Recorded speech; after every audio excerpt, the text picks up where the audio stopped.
আমি আজকে নুডলস রান্নার রেসিপি দেখাবো। স্যুপ নুডলস কীভাবে, যে ফ্রাই প্যান বসাইলাম, তারপর ফ্রাই প্যানে আমি অল্প একটু পরিমাণে তেল দিয়ে দিচ্ছি। তারপর এখানে আমি পেঁয়াজ কুচি দিয়ে দিচ্ছি। তো পেঁয়াজটাকে আমি একটু ভেজে নিচ্ছি।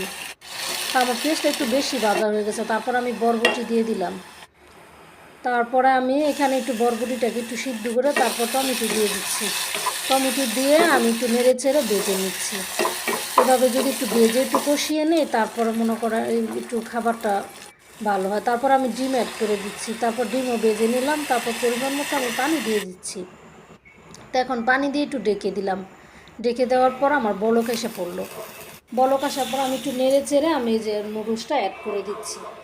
তারপর আমি নুডলসটা একটু নেড়ে তেড়ে দিচ্ছি। তারপর আমি এদিকে কর্নফ্লাওয়ার দিচ্ছি। 1 চামচ কর্নফ্লাওয়ার দিয়েছি। কর্নফ্লাওয়ারটা দিলে মানে ফ্লেভারটা মানে খাবারের একটা গাঢ় গাঢ় খুব সুন্দর হয়। তারপরে কর্নফ্লাওয়ার দেওয়া হয়ে গেছে।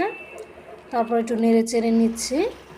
তারপর আমি একটু মশলাটা অ্যাড করে দিচ্ছি, যেটা নুডলসের মশলা ছিল। তো এই দেখেন আমার স্যুপ নুডলসটা কিন্তু হয়ে যাচ্ছে। এভাবে রান্না করলে কিন্তু বাচ্চারাও, আমার মেয়ের জন্যই অবশ্য, বাচ্চারা খুব পছন্দ করে।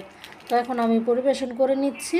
একটু ঝুলঝুলি আমি রেখেছি, কিন্তু এটা ক্যামেরায় সুন্দর ওঠে নাই, কিন্তু খাবারটা কিন্তু খুব টেস্টি হয়েছে। তো আমার মেয়েকে বেড়ে দিচ্ছি। আমার মেয়ে খেয়ে বলতেছে, আম্মু অনেক মজা হয়েছে। ও আর অনেকবার বলেছে। এই যে দেখেন।